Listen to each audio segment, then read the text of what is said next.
Welcome back to Dan's Learning Curve, where I'm featuring my late father's 1958 Plymouth Suburban. It's the car you see in the background. In this video, I'm going to give you a walk around and tell you a little bit about the car. And this video is going to be featured on a display that I take to car shows and things like that. It's going to have a QR code that you can click on and it'll take you to this video. As I said in the intro, this is my dad's, late father's, 1958 Plymouth Suburban. It was the first car I remember owning, the first car I drove at the age of 6 years old. Yeah, he let me drive at 6, and I've been driving ever since. This car started out in California. My dad bought it around 1968. I think, if my memory serves me right, he paid $80 for it, which is probably a lot of money back then. I should figure out $80 in today's dollars. I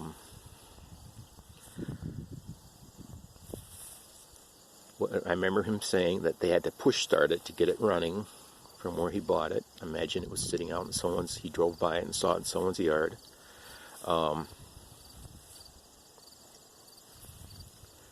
Yes, push start automatic transmission, because they provide a rear pump that's driven by the drive shaft that actually creates enough pressure to turn the torque turn the torque converter, and it'll turn the engine. You have to get up to around 25 miles an hour and it'll start turning the engine over. Maybe I'll do that someday just for fun. Yes, this car started out in California, and when my dad bought it, he drove it for a while, and the engine developed a knock. He tore the engine down and found a crack in one of the mains. So he got another engine block, bored out the cylinders. He had a boring bar he picked up, and he redid the engine. I remember him doing that. Engine ran great. He decided to paint it. You say paint? Look at the paint job now. It needs paint. Yes, it does. This is what happened to his paint job. It looked great for 3 days, and then this is untouched paint on this cowling here. You see it right here? The whole paint job did that, and it chipped. Everything cracked on the paint car. So back in like 1976, 77, or somewhere around there, we started stripping the paint off of it. Yeah, we didn't know what we were doing, and unfortunately my dad put a lot of time into it too and didn't know what he was doing because it cracked. I don't know why it did it. Maybe some of you guys out there would know. Let's see what else. Yes, it's a pretty solid car. The eyebrows, a lot of these you see rotted out eyebrows. And incidentally, there's a drain underneath this chrome piece right here. There's a drain, a slot. It's supposed to drain out moisture that comes up here and over. And this one was plugged up. I found that. So, but both of mine are solid. I just put this chrome on yesterday. Let's see here.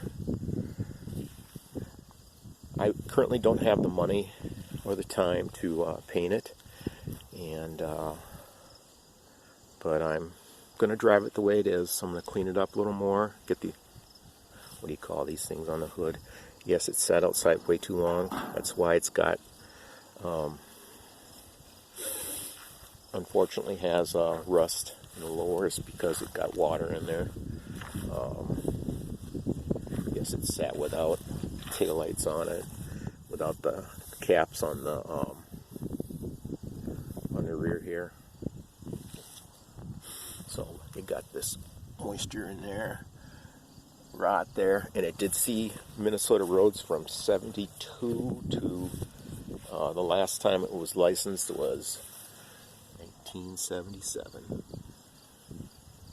and it originated in Hemet, California, and that's where I was born. when my dad got it, the only rust on it, rust holes, was the rear tailgate had rotted out. So he took his oxyacetylene torch and he started welding in, or brazing. I don't know if this is brass or steel, but he started fastening a panel in there with oxyacetylene. And he said, I think I went too fast because it oil canned on him. And I know what happened. He just got too much heat in there, and it just, so he had to beat it in, and then he slathered on the Bondo to smooth it out and things like that. And so this is really, I had not seen the patch on it because obviously he didn't want me around the torch when I was young. So when I got it out of storage, long-term storage, this Bondo started cracking off, and this is the first time I've seen this patch. Let's see here, what else can I tell you?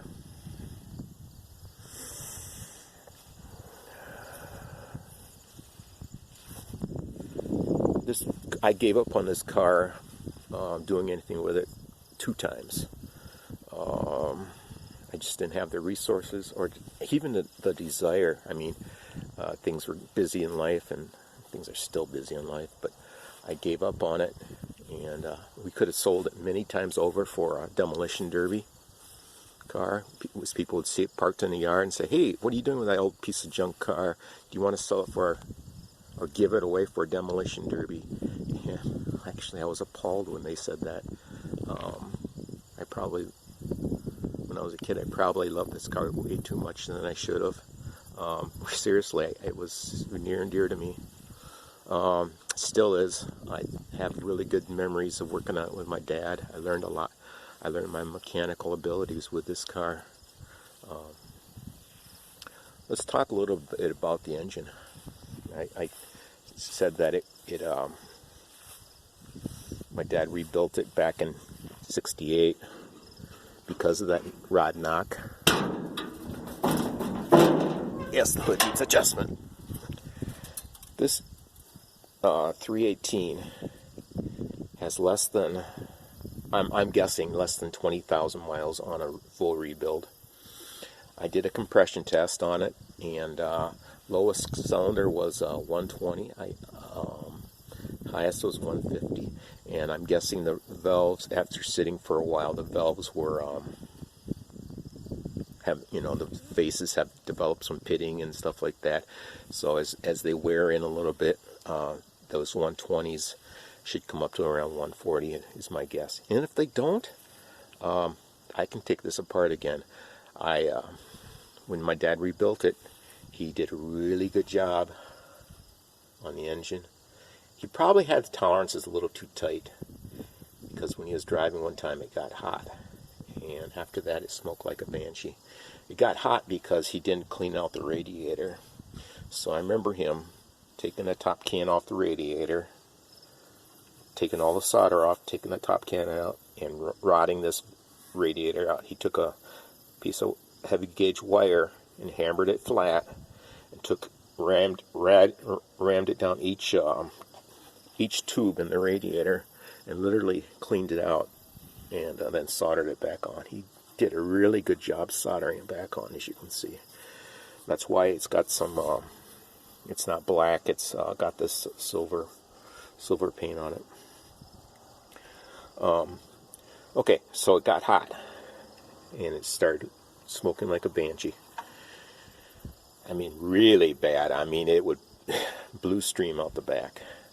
So when I was 15, remember, I had a very high liking for this car. When I was 15, I took it upon myself. Very little money, and I pulled the heads off. And I found, honestly don't remember which cylinder it was, but I don't remember if I pulled every piston out. I had to have. And I found one that the rings were stuck to the piston. I got the rings unstuck. I don't remember if I believe I replaced those rings. This is going from memory. I'm 57 now, and that was when I was 15, so you do the math. So I got this engine to doesn't smoke very bad now, but it has, like I said, it has less than 20 on a rebuild, and probably less than 300 on that from when I pulled it back down. Fun fact, these cylinder heads are heavy, and for a skinny 15-year-old, they're heavier. And this side has a brand new head gasket.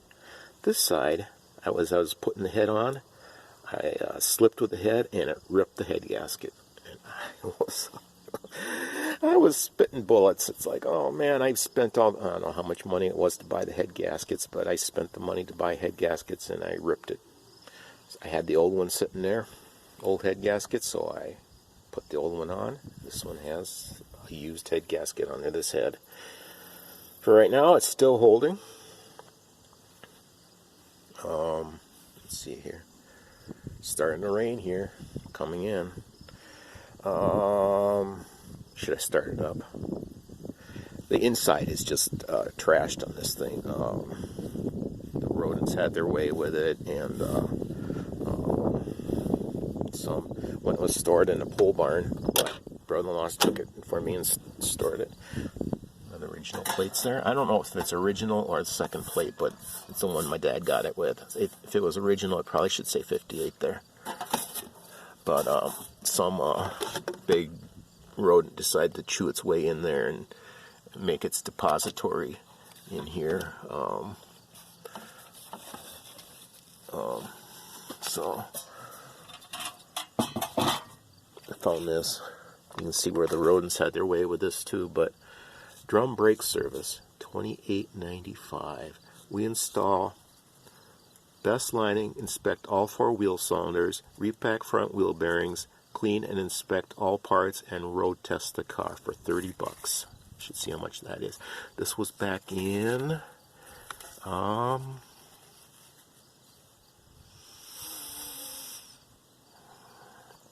I don't know how old this one is, but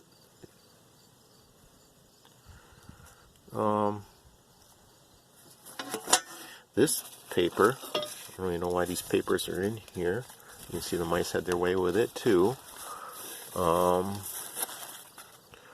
It is dated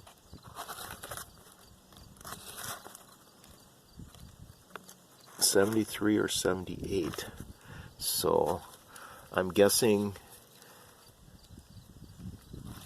anyone know about golf? Hamilton wins Berg golf by stroke.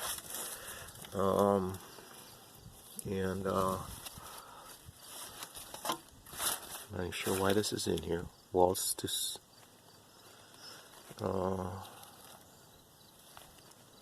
so maybe some people.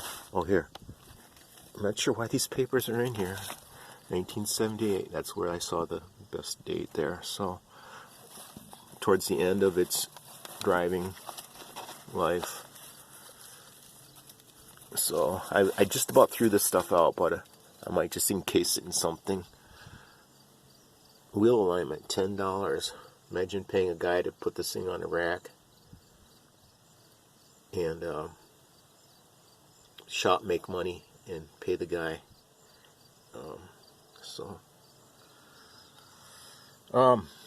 see, what else can I say? When back in '75, something like that, my dad and I pulled the seats out of this thing, and really the floors aren't that bad, but we had an old shower stall that we draped over the whole floor, and we put insulation down and covered it. This is where this support, when the seat folds down, this support right here sits here on the floor, and it went through the floor there. I'm not sure what happened there, but it was stored on a dirt floor, so moisture came up. But underneath, really, it's clean, fairly clean.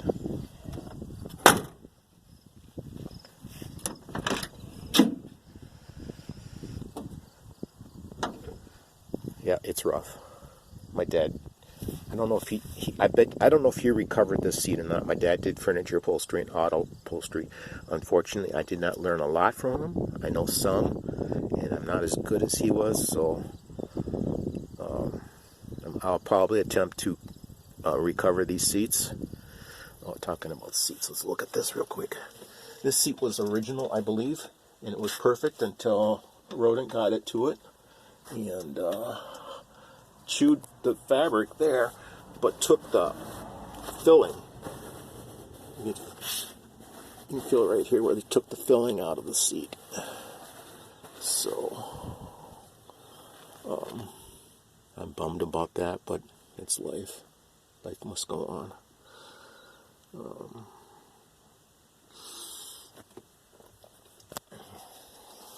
Unfortunately, when I was a kid too, I had this radio. Yeah, it's missing. The radio's out, and it's got a chrome piece that goes on this radio, and I took that off. I was trying to fix the tuning on this radio. The this slips more than it should right here, so I took the chrome piece off trying to get things working, and I don't know what happened to that chrome piece. So a big make sure I'm getting you in the frame here. A big chrome piece goes here, and I'm missing that, so I'll be keeping my eyes open at swap meets and stuff like that for a radio for this thing. The radio works, just that you can't tune it very well here because it slips. You can see it slipping. So, of course, when you're a kid, you don't think things through very well. I have the top and bottom piece. I don't have the chrome piece unless it's underneath a seat I haven't found someplace. So, I know. Should I start it? Should I start it up? Now, this hasn't been running for a whole day here.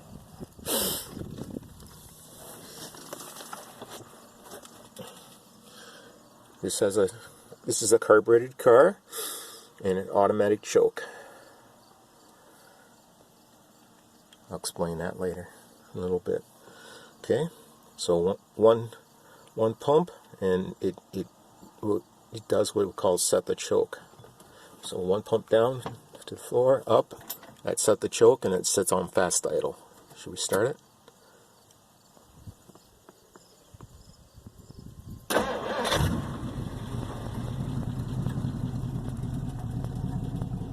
It's always started that quick. There is no exhaust system on this thing currently.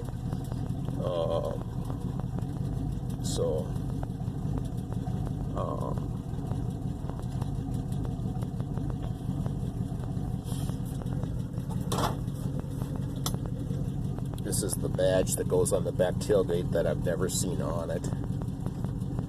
That my dad never put back on when he put that patch on. And I don't even know if I've seen these on it.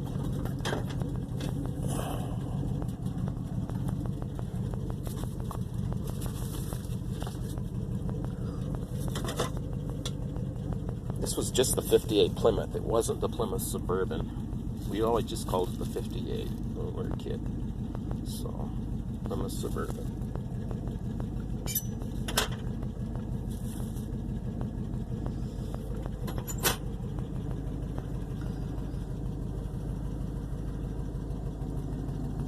Very unique feature about this car in that era, Chrysler came out with push button gear selection. This is a 2-speed transmission, and it has push button. This is reverse, neutral, drive, and low. Some of these cars were equipped with 3-speed transmissions, which would be L1 and L2. This would be another button right here, L1 and L2. So this was, I don't know if the final drive was a little higher, or they just spread the gear ratio out a little bit. I'm hoping for some people the final drive was a little higher. The gas gauge works after I pulled the tank, and I have a video on that. Pulled the tank and cleaned it out. And I should have, if you want to go see that, I have a full video on that, of taking the tank out, cleaning it, and things like that. After my dad lost the engine, developed the knock, he went to salvage yard and got an oil pressure gauge from another Chrysler vehicle. You can tell that the center isn't the same size as this one. So this, in higher trim vehicles, this would be a clock. But my dad cleverly took the instrument cluster apart and put in a oil pressure gauge. So that's a nice little feature there. Something I'll always remember my dad doing. Have done. I wasn't with him when he did it, but I know he put that in there. Getting back to gear selection. Should we listen to the engine?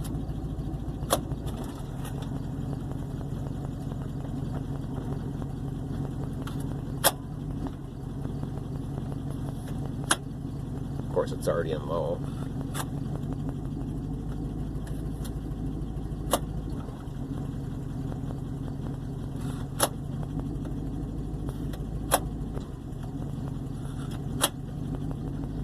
This is the parking brake.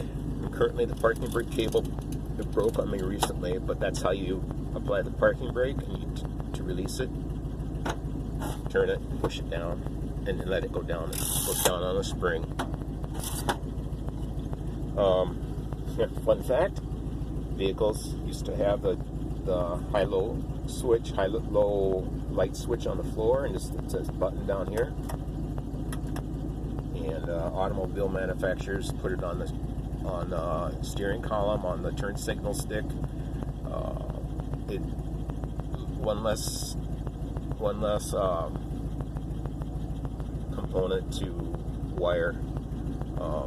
You know, if you could put a steering column in with the switch, with the multifunction switch on the turn signal stock, you got one less thing to assemble. What else?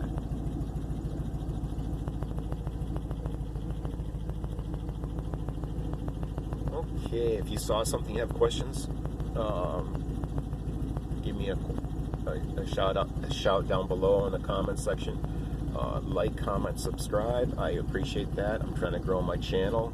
I would really love to get this at the magical 1,000 subscribers. Currently at 206. Thank you for all my subscribers that start following me who like this car. This car was kept when wagons weren't cool. So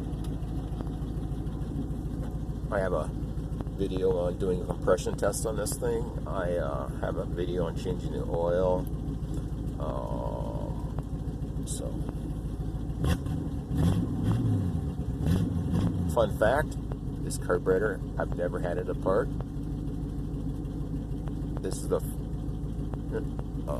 up till now, well, up till recently, this is the first time it's seen oxygenated fuel. What I might end up doing when it's time to store it, so I'll never see a Minnesota winter again. I will get the tank down low and put some non-oxygenated fuel in to store it for the winter. Hopefully I remember to do that. It's going to take a lot of money to get this thing back. Windshield rubber is deteriorated. You can see over there by the passenger side, there's a big crack or a big space, and it is burning some oil. I wonder if the valve seals are more than I like to see there. Well, I think I'm gonna run. I have 5. What did I put in this thing? 530? No, 1030 oil.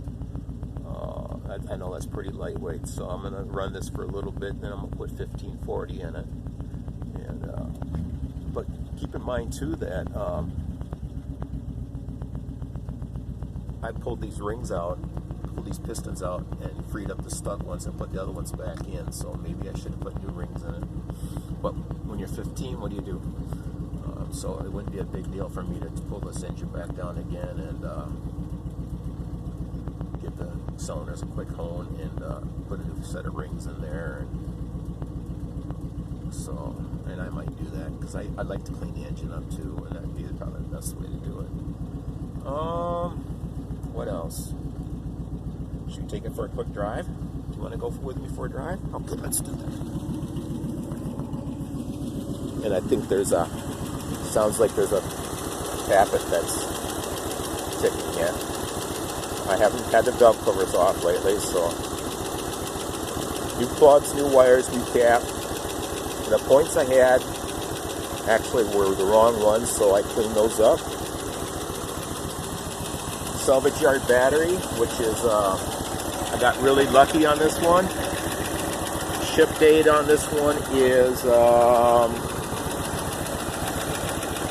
anyway, it tested out the 868 cold cranking amps, and I think the ship date's over here. $30 for a battery, and the recent ship date. I mean, this battery isn't that old. Oh, here we go. There we go.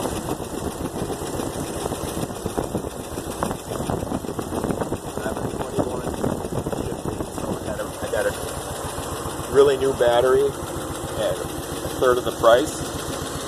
Oh man, is it ever belching smoke now? Might end up pulling that engine apart. Don't like that. I put the chrome on it yesterday. For a while I couldn't find this V. I thought someone had stolen it. But it was tucked away under where the spare tire goes, so got the bezel around this headlight, but this one it took a hit. This took a hit right here. You can see. It took a hit right there, so things are deformed a little bit. So I'm going to take this headlight assembly apart and straighten things out. Then I'll be able to get the bezel on there.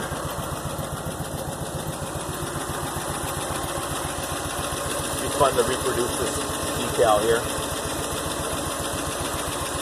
I'm going to keep the original generator, charging fine.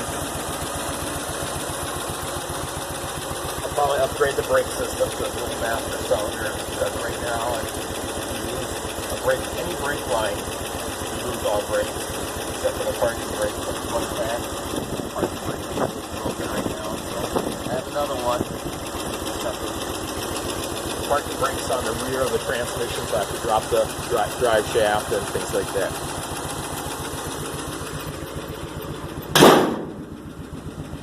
Fun fact. Where a fan came through came off, fan blade broke, I believe, and dented the hood. Fun fact: when it was being towed back from California, this wheel went flat, and when the wheel left the car, it knocked this dent here. And the first thing probably to go was the wheel cover, so it's got see that wheel cover? Get through the smoke here. It's something like that. It wasn't smoking that bad before. So that's the stock wheel cover. This is, I don't know what belongs to what, but it's a wheel cover. So this wheel will forever, well, until I get the right wheel cover, this wheel will have that wheel cover on it. There is chrome that goes here on both sides. That's why these holes are here. So let's go for a ride.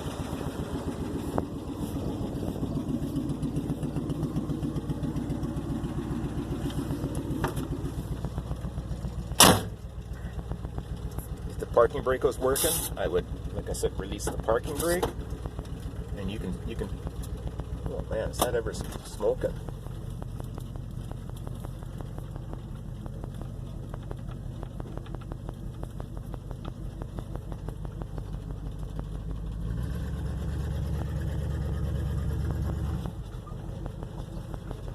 It's fully road legal.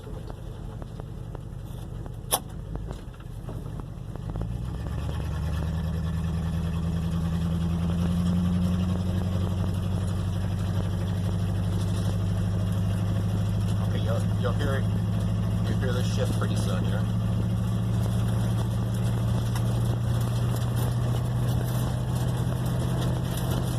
There's the shift, and that's the only shift you get.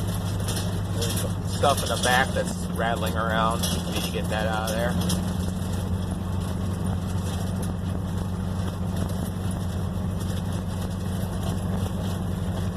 Yeah, I think it's valve seals that are probably pretty hard, because when you have the throttle closed, it's the highest amount of vacuum, And that's where it can pull the oil through the valve seals because it's got the most vacuum. That's my story, and I'm sticking to it.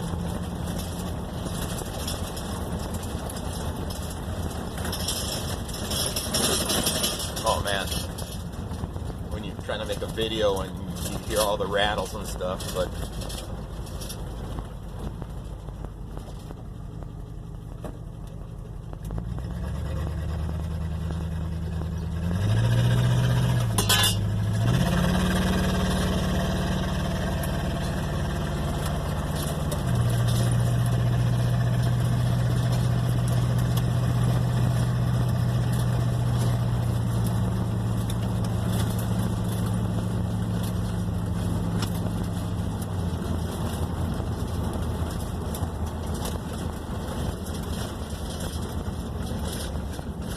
hand-holding my phone. I'm just doing this on an old, not an old phone actually. Well, it is an old phone, and I don't have turn signals working. So, and we got a car coming here, so I need a hand signal. I don't think people really know what these signals mean anymore.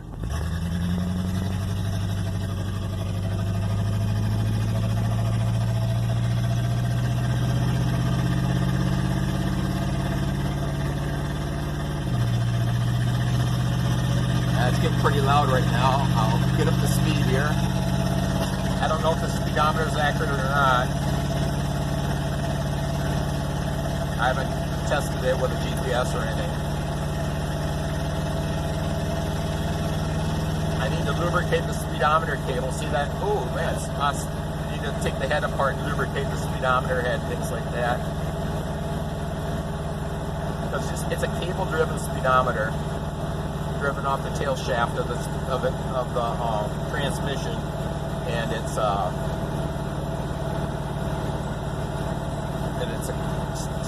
cable that spins and comes up behind an instrument cluster, and those can get sticky and things get sticky and things like that. So of course this thing's sat for X number of years.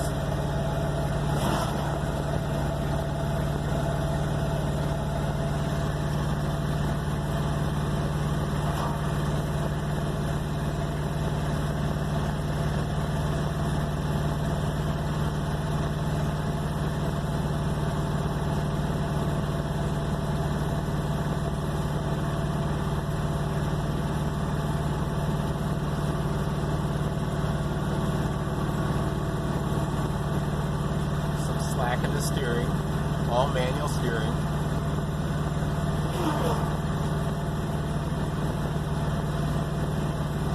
This is the first time in years I've had decent tires on this thing.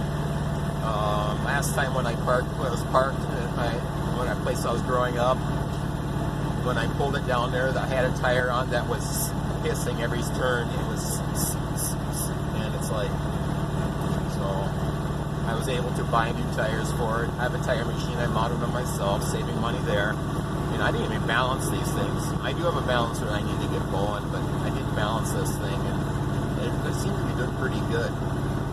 I'm sure this thing needs shock absorbers.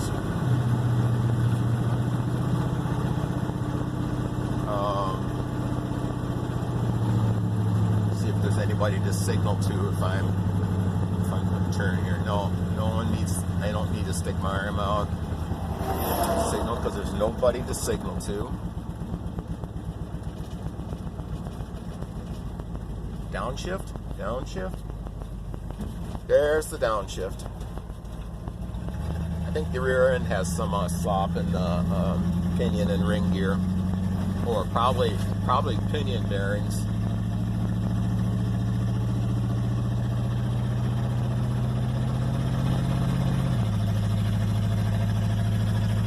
This, you can see in the mirror, the phone I'm using is it's a cheap phone. I hope the videos are okay.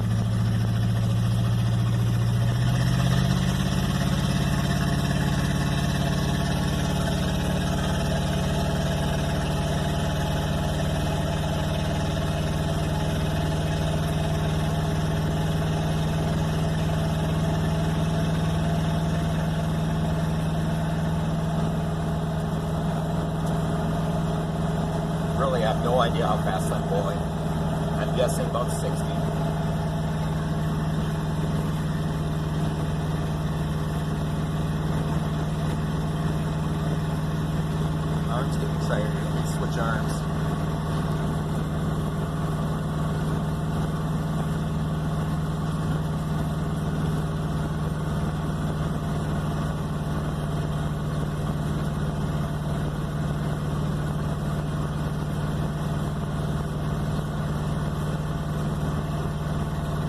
really hadn't planned on going for a drive, but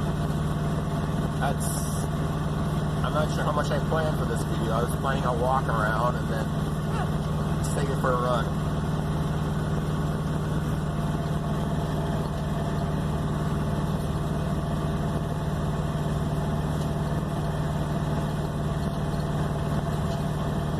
I still have water in the cooling system. I need to remember to fully drain that and put distilled water and antifreeze and a good rust inhibitor in there.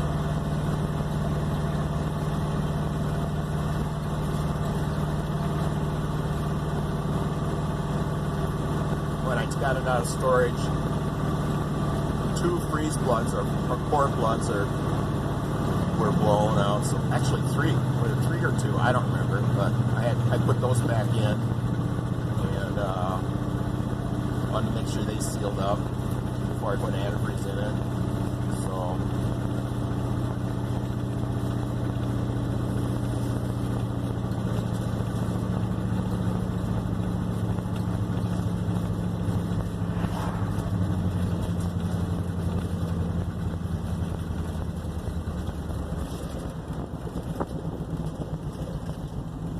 belted beef cattle.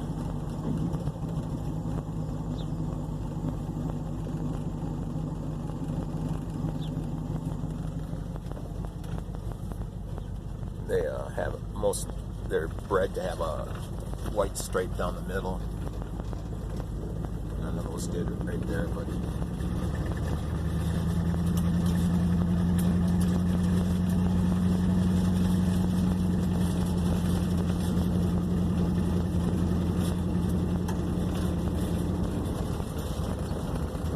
there was a house here. I took an excavator, collapsed it in on itself, and burned it. So I'm guessing it was pretty old and pretty vented. And I'm not sure what they're going to do with those beams on the trailer there. Interesting to find out.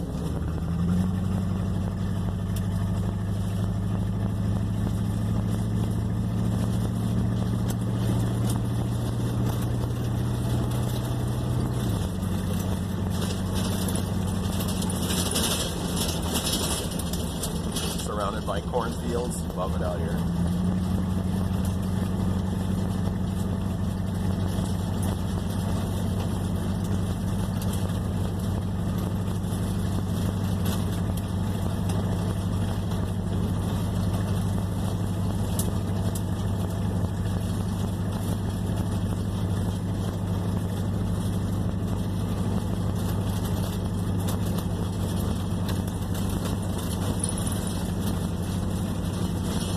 My plan is to put a stainless steel exhaust on here, so when it's parked, condensation doesn't rot out the mild steel.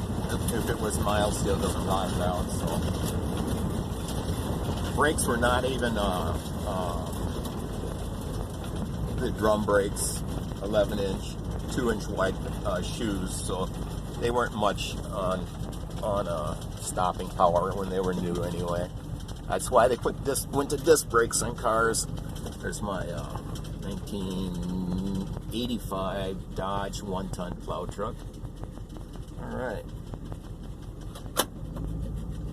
Hope you enjoyed that ride. Like, comment, subscribe. Share this video with your friends if you know somebody that likes old iron, come back to life, and I'd like to hear my story. Appreciate it. Have a great day.